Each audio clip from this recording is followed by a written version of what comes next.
જય શ્રી કૃષ્ણ બધાને ને જય માતાજી.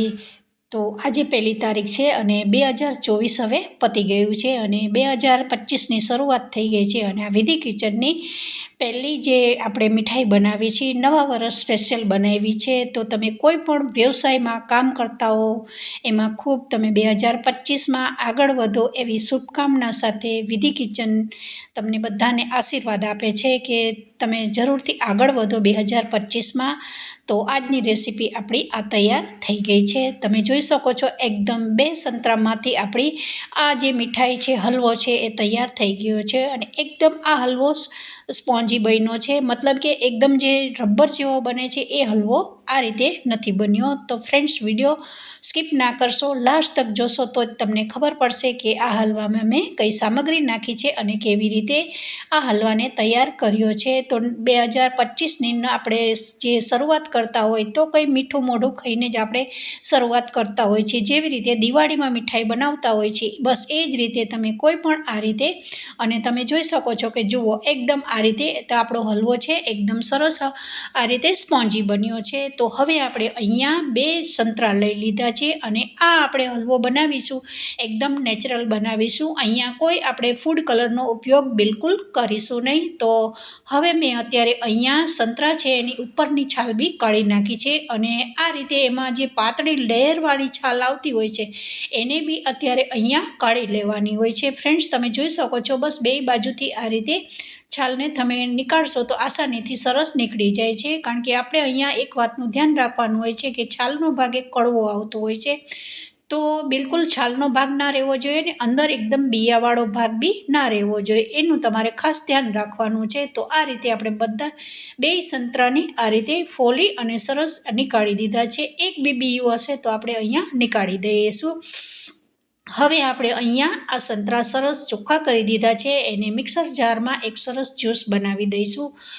સારો એવો જ્યુસ બની જશે એટલે પછી આપણે એને ચાળી દેવાનો છે. તો હવે આપણે આને મિક્સર ગ્રાઇન્ડ કરી દઈશું.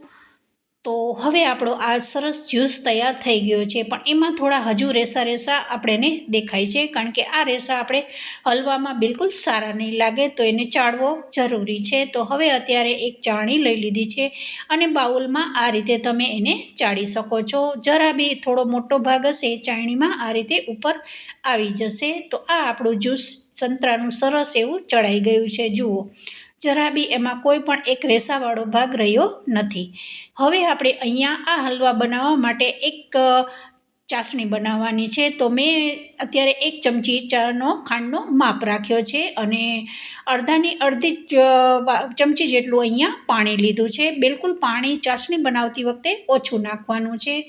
હવે મેં અત્યારે 1 ચમચી જેટલું ઘી લીધું છે. આ ઘી છે એ ગરમ કરેલું છે, કારણ કે શિયાળાની સિઝન છે તો તમે થીજેલું ઘી લેશો તો માપની તમને બિલકુલ ખબર નહીં પડશે અને વધારે પડતું ઘી એમાં વલવામાં જતું રહેશે. તો એક માપ અને ટ્રીક સાથે હલવો બનાવવાનો છે.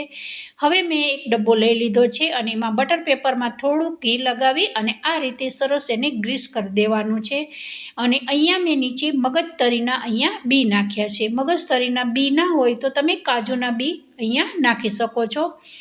તો આ રીતે આપણે આને જ્યારે આપણે પલટાવીશું ત્યારે આ બીજવાળો ભાગ છે એ ઉપર આવી જશે. તો આપણે કઈ વસ્તુ અંદર બી નાખવાની કંઈ જરૂર નથી પડતી. હવે આ મારો લોટ છે કોર્નસ્ટારનો છે, તમે કોર્નફ્લોર બી લઈ શકો છો, આરા લોટ બી લઈ શકો છો.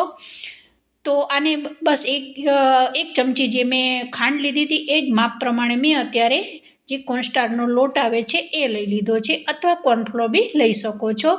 જે ચાઇનીઝ વાનગીમાં એકદમ આપણે સૂપ બનાવતો હોય ને થીક બનાવવા માટે આ લોટનો ઉપયોગ થતો હોય છે. તમારા ઘરમાં આરા લોટ હોય તો બી તમે અહીંયા ઉમેરી શકો છો. તો હવે પાણી અને લોટને બેને સારું એવું મિક્સ કરી દેવાનું છે, કારણ કે આ લોટ એવો હોય છે કે તમે ચલાવશો નહીં તો એ તળિયે નીચે બેસી જતો હોય છે. તો આ રીતે સરસ એને ચલાવી અને આપણે સાઈડમાં મૂકી દેવાનું છે. હવે આપણે અહીંયા જે ખાંડ અને પાણીને મિક્સ કરેલું છે એની ચાસણી એક તારની બનાવવાની છે. ગેસની ફ્લેમ એકદમ ધીમી રાખી છે અને ખાંડને આ રીતે સ્પેચ્યુલાથી જે પાણી નાખ્યું છે એને ચલાવતા રહેવાનું છે. લગભગ 5 મિનિટ થશે એટલે એક તારની સારી એવી ચાસણી તૈયાર થઈ જાય છે, કારણ કે વધારે પાણી નાખ્યું હશે તો તમારે વધારે પાણીને બાળવું પડશે. તો જુઓ એકદમ સરસ આપણી એક તારની ચાસણી બંધાઈ ગઈ છે। જુઓ એક તાર અહીંયા બની રહ્યો છે। હવે આપણે જે એકદમ ઓગાળેલું ઘી છે એ અત્યારે ચાસણીમાં ઉમેરી દેવાનું છે। તો જુઓ હવે ઘી અને ચાસણીને સારું એવું મિક્સ કરી દેવાનું છે। બેયને એકદમ સરસ મિક્સ કરી અને આપણે હવે આને સાઈડમાં મૂકી દઈશું। હવે આપણે અહીંયા જે કોર્નસ્ટાર્ચનો લોટ લીધો છે એને આપણે સરસ શેકવાનો છે। તો પહેલાં મેં અત્યારે કઢાઈમાં જ્યુસ નાખી દીધું છે। જ્યુસ થોડુંક નવશેકું ગરમ થાય, જ્યુસને બહુ વધારે પડતું ઉકાળવાનું નથી ફ્રેન્ડ્સ, ફક્ત ખાલી થોડું ગરમ થાય પછી આપણે અહીંયા જે કોર્નસ્ટાર્ચ લીધો છે લોટ એને આપણે અહીંયા તમે જોઈ શકો છો કે નીચે તળિયે બેસી ગયો છે। તો ફરી એને આ રીતે થોડો ચલાવીશું, સારો એવો એકદમ ચમચીથી મિક્સ કરી દઈશું। પછી આપણે અહીંયા જે જ્યુસ છે એમાં નાખી દેવાનું છે।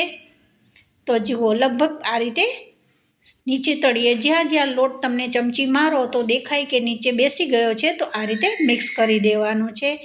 હવે આપણે આ જે મિશ્રણ બનાવ્યું છે એને જ્યુસમાં ઉમેરી દેવાનું છે અને સતત ચલાવતા જ રહેવાનું છે, કારણ કે જ્યુસમાં તમે જેવું નાખશો એવું એ થીક થવા માંડે છે।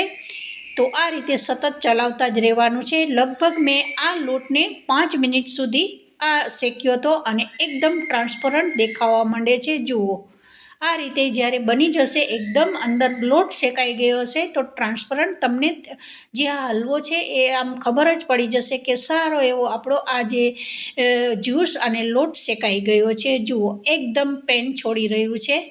જુઓ બસ આ ટાઈપનો હવે આપણે અહીંયા એકદમ ટ્રાન્સપરન્ટ આ રીતે દેખાય છે।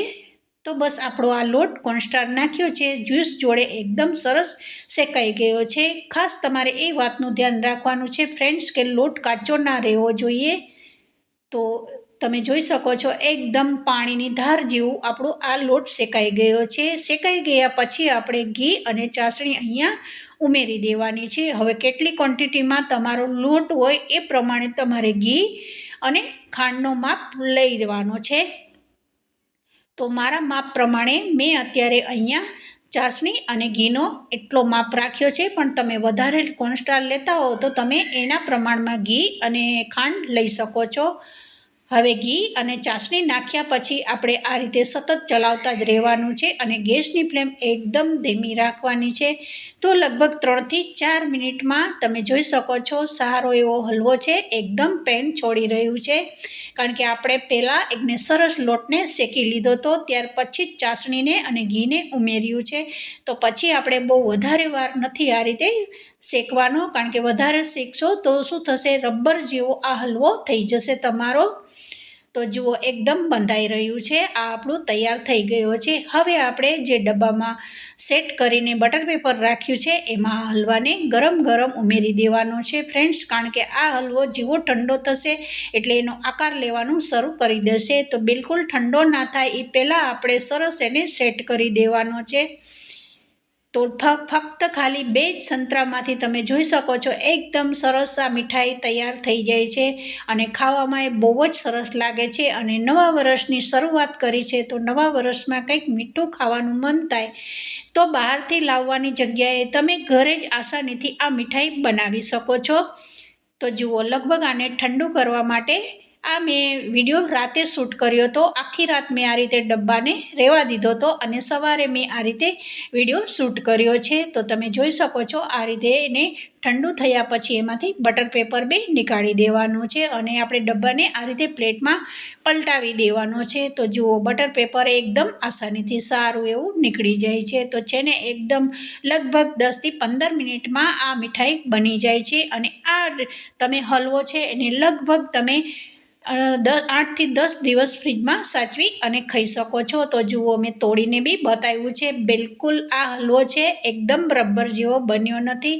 તો જરૂરથી આ નવા વર્ષની શરૂઆતમાં તમે આ મીઠાઈ બનાવજો અને ઘરના સભ્યોને આ રીતે ખવડાવજો અને એવું લાગે તો ભગવાન ઘરમાં હોય તો તમે ઠાકોરજીને આ ભોગ બી લગાવી શકો છો। તો બધાને જય શ્રી કૃષ્ણ અને જય માતાજી।